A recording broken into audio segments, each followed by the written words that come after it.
Bien, buenas noches con todos. Les agradezco que se hayan podido conectar hoy día, viernes a esta hora. Y bueno, vamos a terminar ya creo con la parte teórica del curso, con la clase de sepsis y shock séptico, enfocándonos en el adulto mayor. No sé si alguien me puede confirmar si se ve mi pantalla o no. Sí, doctor, sí se ve. Sí se ve. Ya estoy tratando de ponerlo en modo presentación, pero no sé.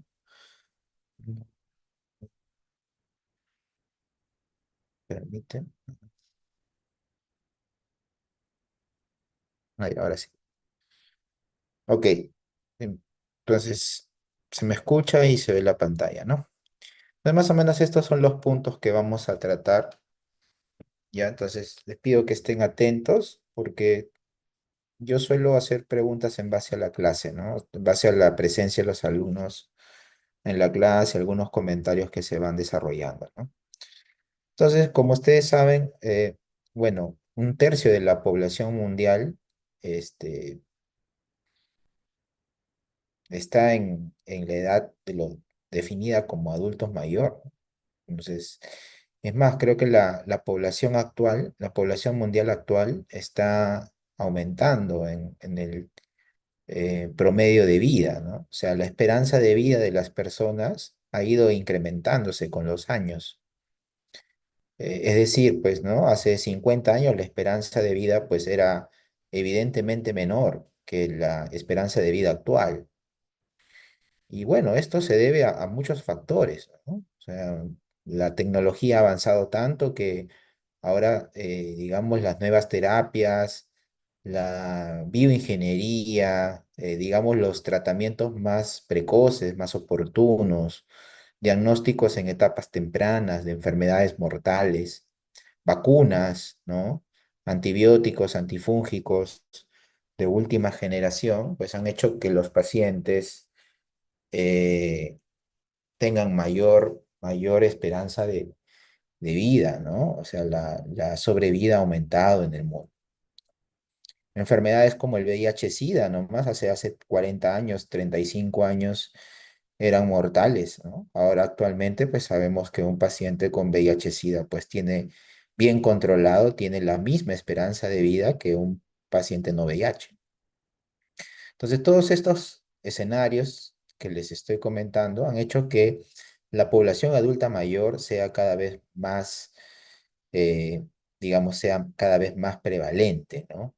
En Europa, por ejemplo, en países nórdicos, existe una cantidad importante de adultos mayores, ¿no? En Japón y en varios países asiáticos también hay pacientes longevos, ¿no? Que viven mucho tiempo. Y que bueno, estos pacientes también están susceptibles, están, digamos, tienen factores de riesgo asociados para hacer infecciones, digamos, severas, ¿no? Entonces, sabemos que los pacientes, un tercio de los pacientes mayores de 65 años va a tener un cuadro infeccioso y que ese cuadro infeccioso va a ser la principal causa de muerte. Es decir, de 100 adultos mayores, 30 van a tener una infección aproximadamente, ¿no? En el transcurso de su vida. Tienen un marcado impacto en la morbilidad Lógicamente, los adultos mayores tienen mayor mortalidad y se ha visto que hay una alteración en la respuesta inmune, tanto cuantitativa y cualitativa, el cual se llama inmunosenescencia. La inmunosenescencia es el envejecimiento del sistema inmunológico. Este envejecimiento del sistema inmunológico ocasiona que los microorganismos invadan de una manera más fácil. O sea, es más fácil ver a un paciente séptico con bacteremia, con infecciones graves en un adulto mayor versus, digamos, en un adulto. Mayor riesgo de infecciones por patógenos intracelulares. Vemos que los pacientes adultos mayores pueden hacer infecciones por ejemplo, ¿no? Tuberculosis, ¿no? Por ejemplo, infecciones severas por virus, por hongos, ¿no? Que son microorganismos intracelulares. Y también se ha visto que hay una deficiente respuesta de los adultos mayores a las vacunas, ¿no? Eh, Ustedes saben que las vacunas van de la mano con el buen funcionamiento del sistema inmunológico, ¿no? Tal es así que, por ejemplo, a pacientes con VIH, con CD4, menos de 200, menos de 100, se recomienda incluso no vacunar para algunas enfermedades virales porque sabemos que la respuesta no va a ser la adecuada, ¿no? Eh, Esto también aplica para los adultos mayores, ¿no? Hay vacunas que no se recomiendan en adultos mayores porque la respuesta no va a ser la que uno espera. También se ha visto que hay un deterioro de los mecanismos de defensa contra hongos y patógenos virales debido a la alteración de las señales de las vías de algunas citoquinas, ¿no? Ahora, yo no estoy diciendo que no se deba vacunar a un adulto mayor. Lo que estoy diciendo es que hay algunas vacunas que van a tener una baja respuesta. Por ejemplo, yo les recomendaría a ustedes que recomienden a sus abuelos y a sus padres vacunarse contra el neumococo, por ejemplo. Pacientes mayores de 60 años deberían tener una vacuna, deberían vacunarse contra el neumococo. Sabemos que el neumococo puede ocasionar una enfermedad invasiva en los adultos mayores. También les recomendaría a los mayores de 55 años vacunarse contra el herpes zóster, ¿no?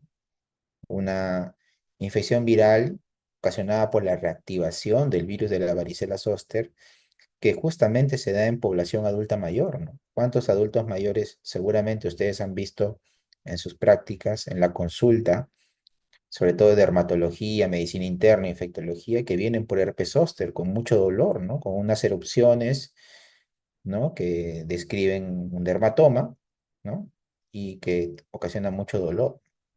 Entonces son vacunas que se deben administrar a los adultos mayores. Pero lógicamente, mientras más edad tenga el paciente, es diferente vacunar a un paciente de 60 años que vacunar a una de 90, por ejemplo, ¿no?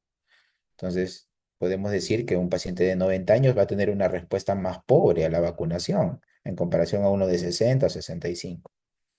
Entonces, más o menos ese es el mensaje, ¿ya? No estoy diciendo que no se deban vacunar, simplemente que la vacuna debe ser en el momento oportuno. ¿Qué más? Eh, la población de individuos, como le decía, había aumentado, ¿no? La infección respiratoria principalmente son las neumonías en adultos mayores. También una infección importante en los adultos mayores son las citus.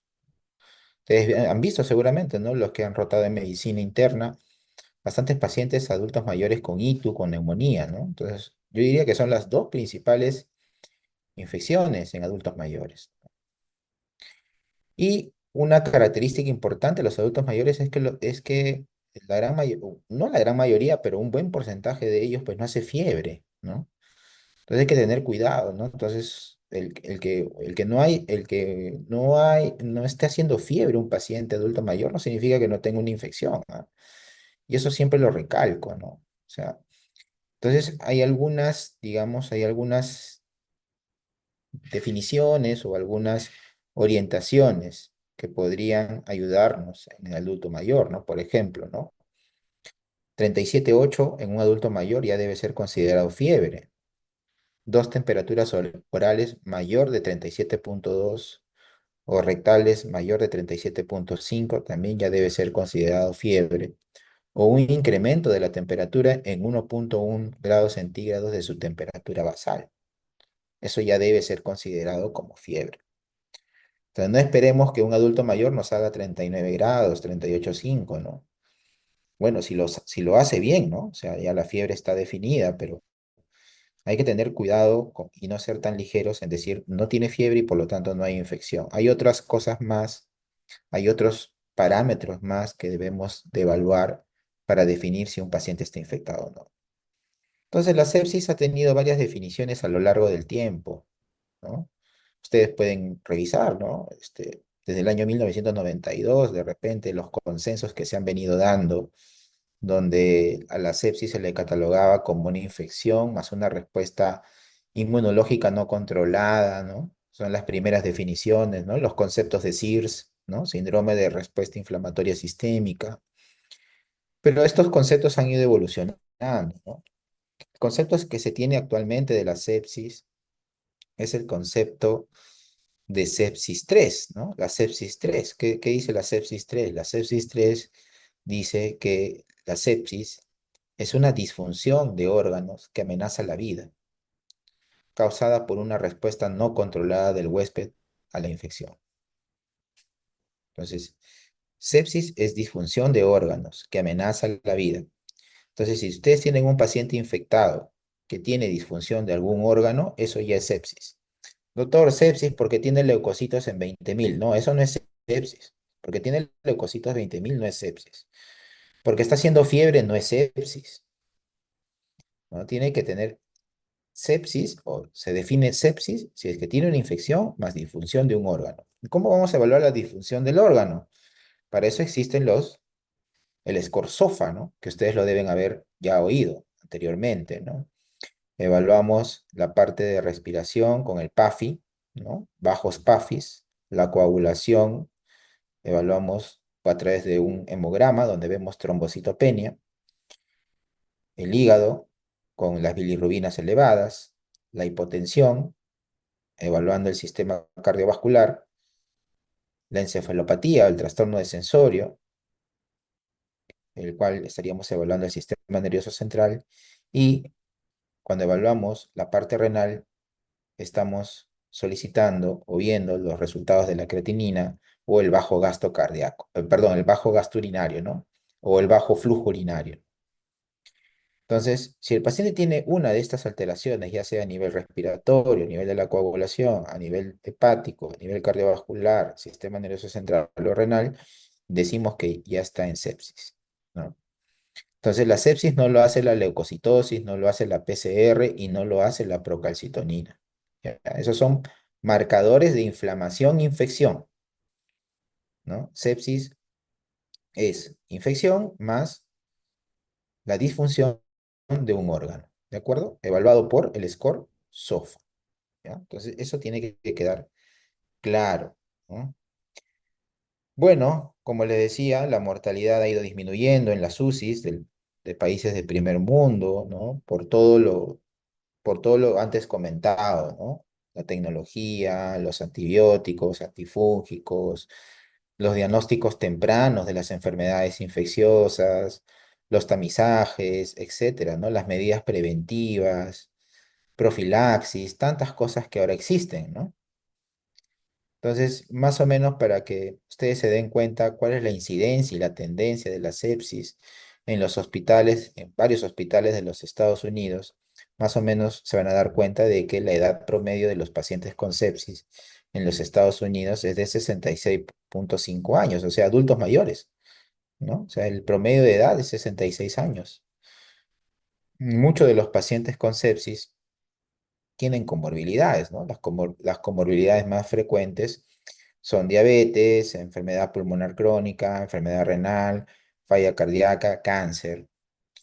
Y lo que llama la atención es que de todos estos pacientes con sepsis, solamente el 17% tenían cultivos de sangre positivos, ¿no? Entonces, no, porque tengo hemocultivos negativos, un hemocultivo negativo no me descarta sepsis.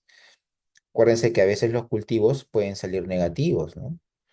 Si salen positivos, en buena hora, ¿no? Nos ayudan a tomar decisiones terapéuticas, digamos, más acertadas, ¿no? Porque ya no estaríamos dando coberturas empíricas, sino coberturas dirigidas. Pero sí llama la atención que solamente el 17% de todos los pacientes sépticos tengan hemocultivos positivos. Bueno, más o menos es el promedio, ¿no? 17, 30, 20, 30% de los pacientes sépticos hacen bacteremias. No todos los pacientes con sepsis hacen bacteremias, digamos, documentadas a través de los hemocultivos. Y más o menos la estancia en UCI, en este trabajo de las tendencias de UCI en los hospitales estadounidenses, más o menos son 6,4 días, ¿no? De repente en nuestra realidad es un poco más prolongado. Entonces, para entender la fisiopatología de la sepsis, hay que entender de que la sepsis afecta a muchos órganos. Por eso que hay disfunción de órganos, ¿no? Y podemos llegar a un nivel de disfunción multiorgánica, ¿no? Es decir, que más de un órgano se afecta por la sepsis. Generalmente esto se da en contextos de shock séptico, ¿no? Donde el paciente está con uno, dos o tres vasoactivos, ¿no? Para tratar de mantener una presión arterial media mayor o igual a 65, ¿no? Entonces, el sistema cardiovascular es uno de los sistemas que sufren bastante en la sepsis, ¿no? Por ejemplo, en una sepsis, el gasto cardíaco es normal o aumentado con resistencias vasculares sistémicas bajas, ¿no? El lactato se incrementa, sobre todo en pacientes con shock, ¿no? Por hipoperfusión tisular. Por eso es que pedimos lactato, ¿no? No sé si ustedes han tenido la oportunidad de ver pacientes con sepsis, shock séptico, donde se monitoriza bastante el lactato, ¿no?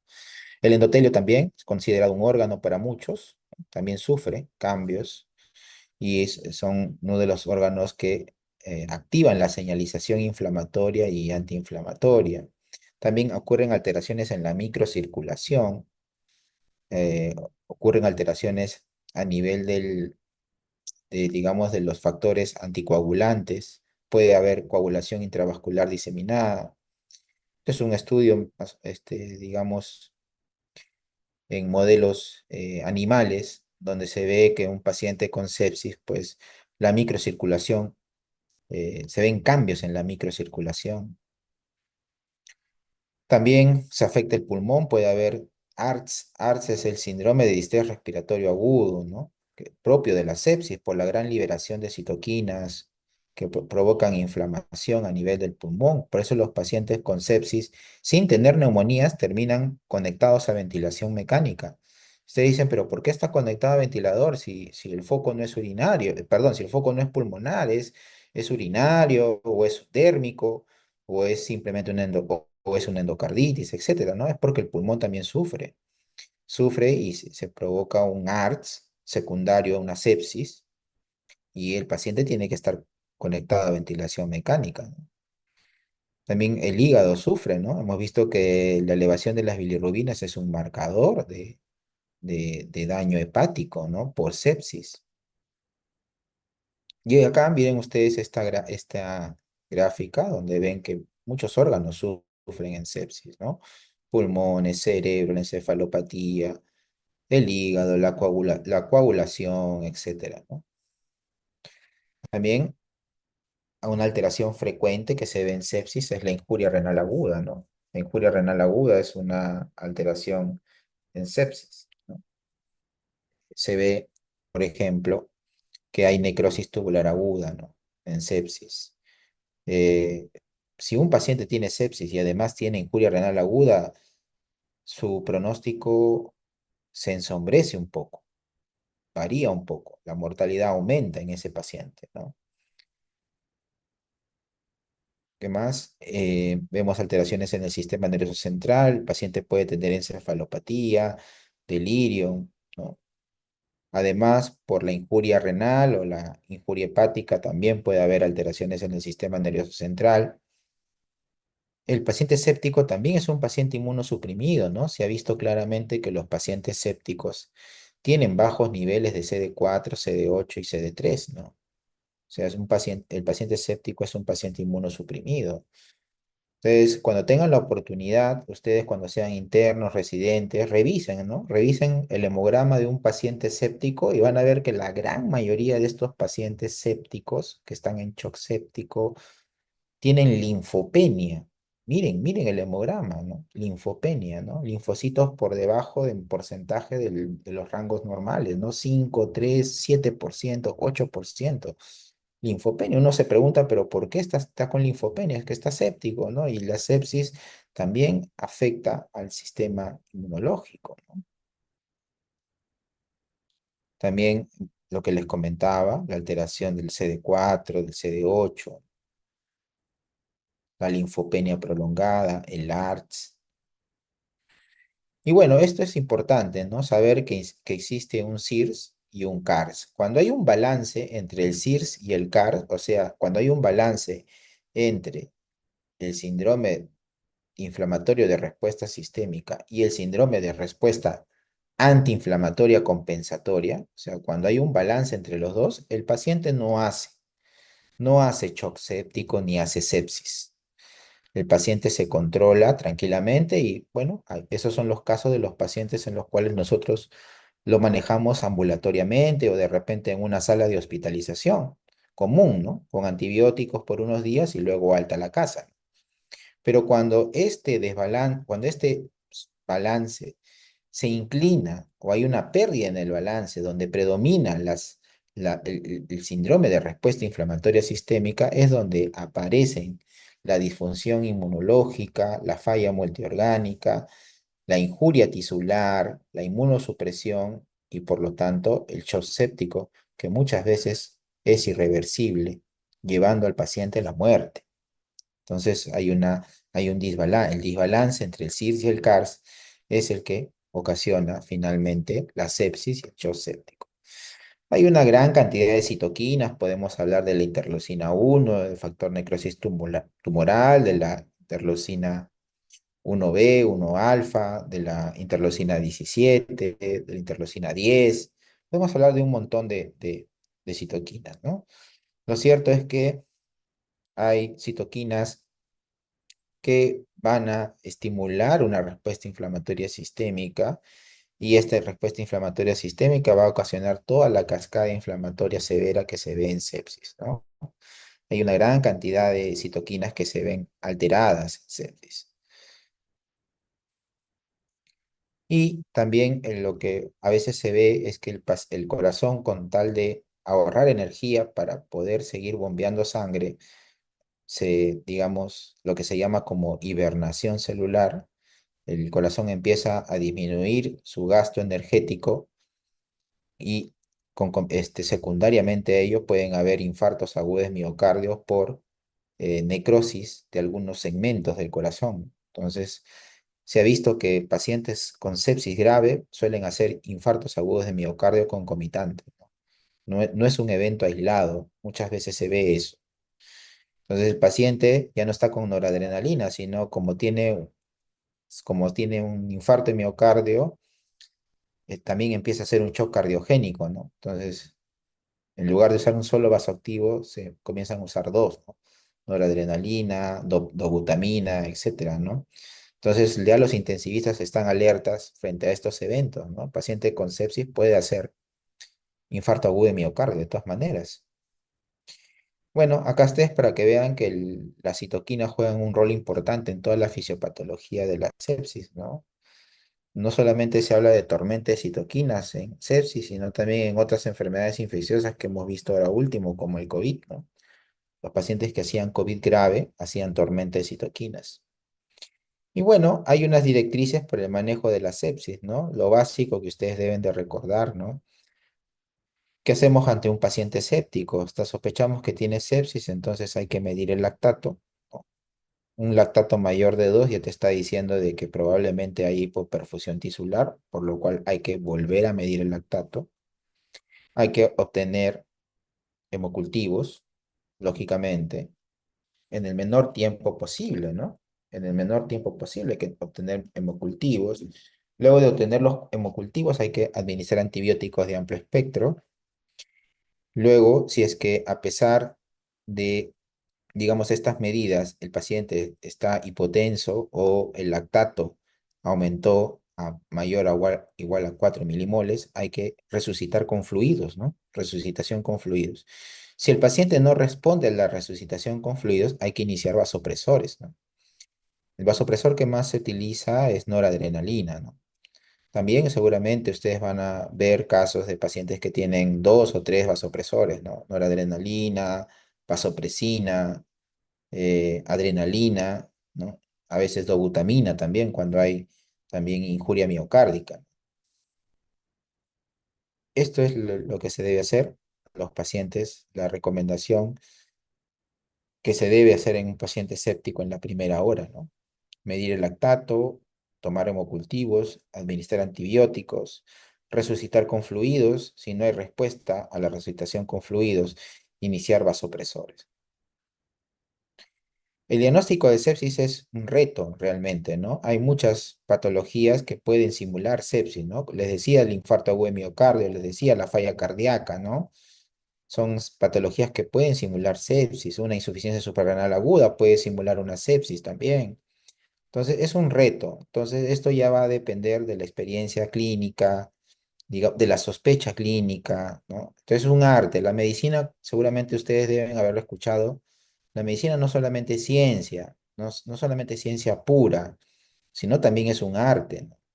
Y como todo arte, como todo artista, para adquirir esa destreza necesitamos años de entrenamiento, ¿no? Ustedes, por ejemplo, están caminos a ser artistas, ¿no? De la medicina, porque están camino, digo, porque están en proceso. Ahorita ustedes no tienen mucha experiencia viendo pacientes, entonces eso ustedes lo van a adquirir con los años. Pero lo que sí no deberían olvidarse es que al menos si ustedes tienen un paciente con alguna de las características que estamos conversando el día de hoy, ustedes deben plantear el diagnóstico de sepsis. Deben saber que la principal causa de sepsis en un adulto mayor generalmente son las neumonías y las infecciones urinarias. Entonces hay que buscar eso en estos pacientes, ¿no? Hay que buscar, ¿no? Hay que tomar cultivos, hay que tomar una radiografía de tórax, hay que tomar urocultivos, hay que hacer un buen examen físico, hay que explorar bien al paciente, una buena historia clínica, conversar con los familiares. Muchas veces estos pacientes no dan buenos datos.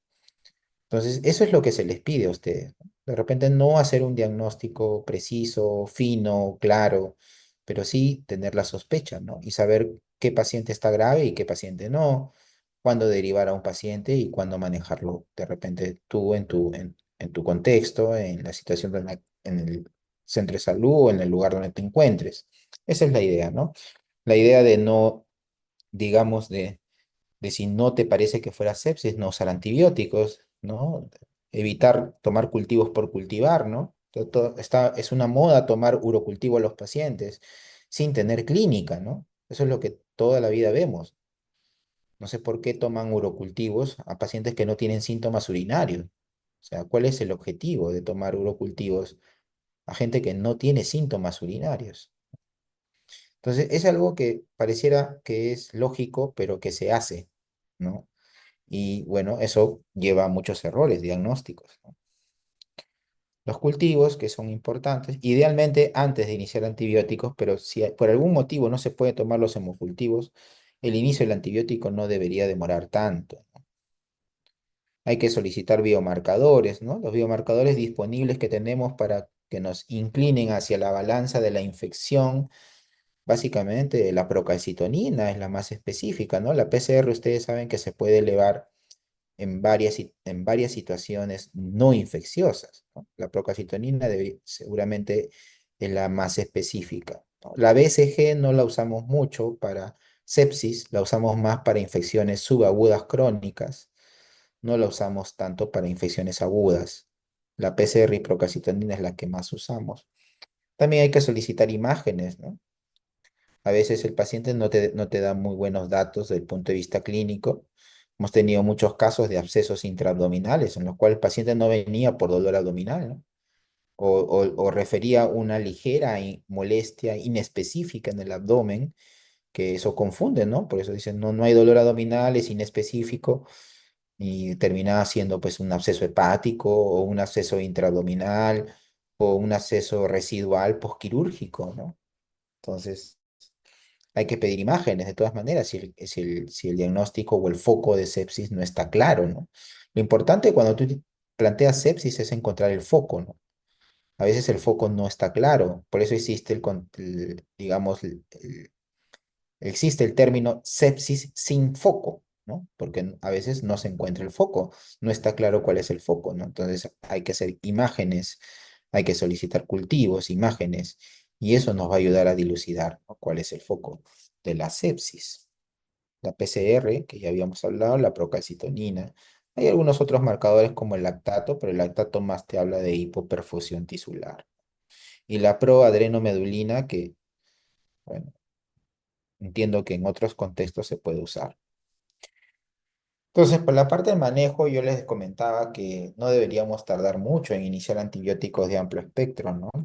El tema, yo creo que el tema en países de bajos ingresos o bajos y medianos ingresos como el nuestro es que las emergencias están muy colapsadas y esto de aquí pocas veces se cumple, ¿no?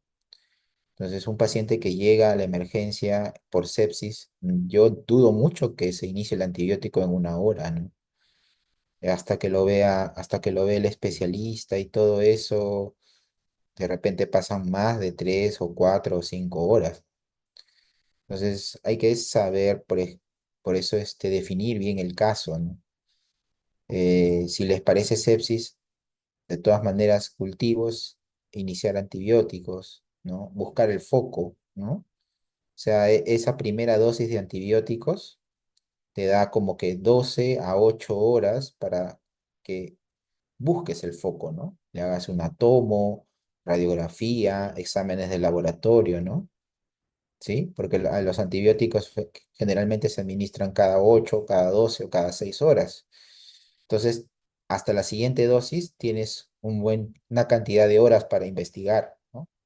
El tema es que un solo médico puede tener varios pacientes a cargo y bueno, eso no se cumple, ¿no? O los procesos son muy lentos, ¿no? Laboratorio viene muy tarde a tomar la muestra, los resultados demoran mucho, ¿no? No hay tomógrafo, ¿no? Etcétera. O no hay cita para tomógrafo en el momento. Son varios motivos por los cuales nos demoramos mucho en hacer diagnóstico y eso impacta en la mortalidad, ¿no? Por eso es que la mortalidad de sepsis en países de primer mundo es bastante más baja que la nuestra, que en países de bajos y medianos ingresos. Si nos comparamos con África, seguramente nosotros estamos mejor, ¿no? Pero en comparación a países de primer mundo, yo creo que nuestra mortalidad es un poquito más alta, ¿no? Por varios motivos, ¿no? Entonces, eso es la realidad y yo les traía esta lámina con estos datos para que ustedes se den cuenta que el inicio precoz de antibióticos pues, puede mejorar la sobrevida de los pacientes. Ahora, ¿con qué antibiótico iniciar? Ya eso también es, como les decía, es un arte. Ya de acuerdo a la experiencia, ustedes van a ir iniciando sus esquemas de antibióticos. Si sospechas que es una infección pulmonar, una neumonía adquirida en la comunidad, iniciarás antibióticos para ello. Si te parece que es una ITU, también para ello. Si es una infección de piel y tejidos blandos, también, ¿no? Entonces, no hay una receta mágica de qué antibiótico usar en sepsis. Va a depender del foco, va a depender del estado de inmunidad del paciente, si es inmunosuprimido, inmunocompetente, va a depender de la gravedad, va a depender de muchos factores. Va a depender si es un paciente con una infección intrahospitalaria o si es una infección adquirida en la comunidad, ¿no? Va a depender si tiene falla renal o no, va a depender de muchas variables. Entonces, no hay una receta mágica, ¿de acuerdo? Por eso es que yo no pongo acá el nombre de ningún antibiótico en específico. Ahora, también dependerá si se va a usar terapia combinada o monoterapia. Por eso le digo, eso va a depender de lo que ustedes estén pensando en ese momento, ¿no? La resucitación con fluidos es muy importante, ¿no? De repente es algo que ustedes van a tener que hacer en su centro de salud, en su posta médica, en su serum. Paciente con sepsis, lo mandan con su dosis de antibiótico y lo derivan a un hospital de mayor complejidad, ¿no? Si pueden tomar cultivos en buena hora y si no, le inician su primera dosis de antibiótico y si está hipotenso, lo resucitan con fluidos y lo mandan a un hospital de mayor complejidad, ¿no? Eso es lo que deben hacer ustedes. Y la resucitación inicial debe ser con fluidos, ya sea con cloruro de sodio o con lactato de Ringer. Probablemente ustedes tengan cloruro de sodio a la mano y será con eso con el cual ustedes van a tener que resucitar a los pacientes con fluidos, ¿no? En caso esté impotenso. En el caso de que se identifique el foco, bueno, si el foco es un absceso, si el foco es una apendicitis complicada, si el foco es una peritonitis, etcétera, bueno, vamos a pedir ayuda al equipo quirúrgico, ¿no? Control de foco, ¿no? Si se infectó un catéter, si se infectó una prótesis, hay que retirarla, ¿no? Eso se llama control del foco. La fluidoterapia que ya hemos conversado y este es el uso de los principales vasoactivos, ¿no? La noradrenalina es el más recomendado de todos ellos. Y bueno, Rivers es un clásico, ¿no? Esta es la fotografía de uno de los primeros algoritmos de sepsis publicados en el New England Journal. Este es de Rivers. Me parece que es una publicación del 96, no recuerdo muy bien, 98, por ahí donde Rivers planteaba los objetivos del manejo de la sepsis, ¿no? Uno de los objetivos de manejo de la sepsis era mantener una presión venosa central entre 8 y 12 milímetros de mercurio. ¿Cómo medíamos la presión venosa central?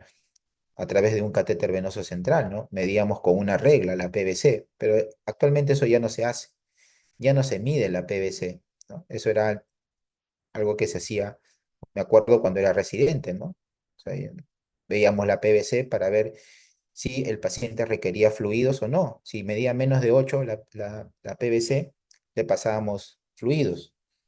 Si estaba entre 8 y 12, no le pasábamos más fluidos. Quería decir que estábamos bien con los fluidos, porque podíamos irnos al otro extremo, ¿no? Que es la congestión pulmonar.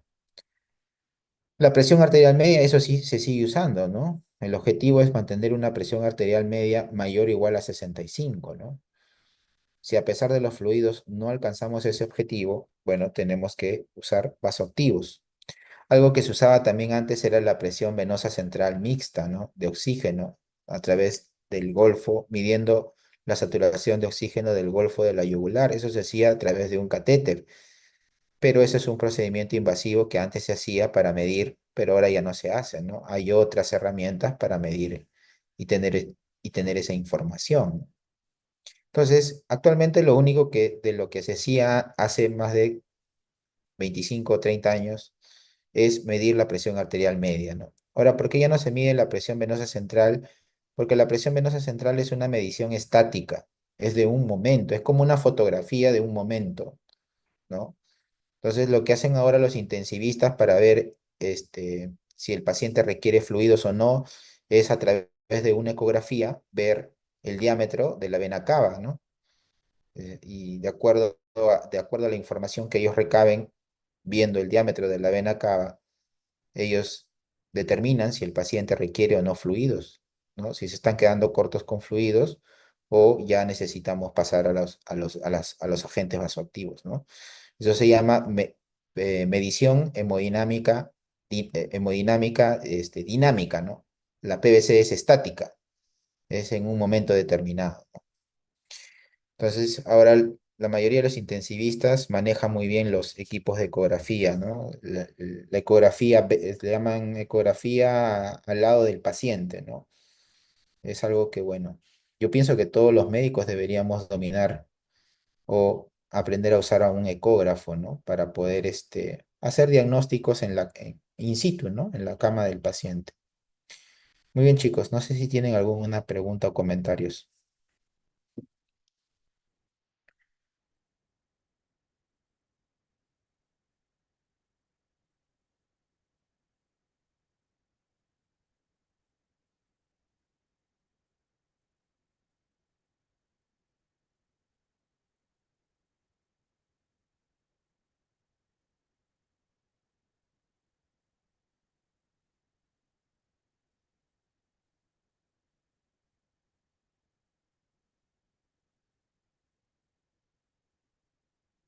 ¿Alguna pregunta o comentario?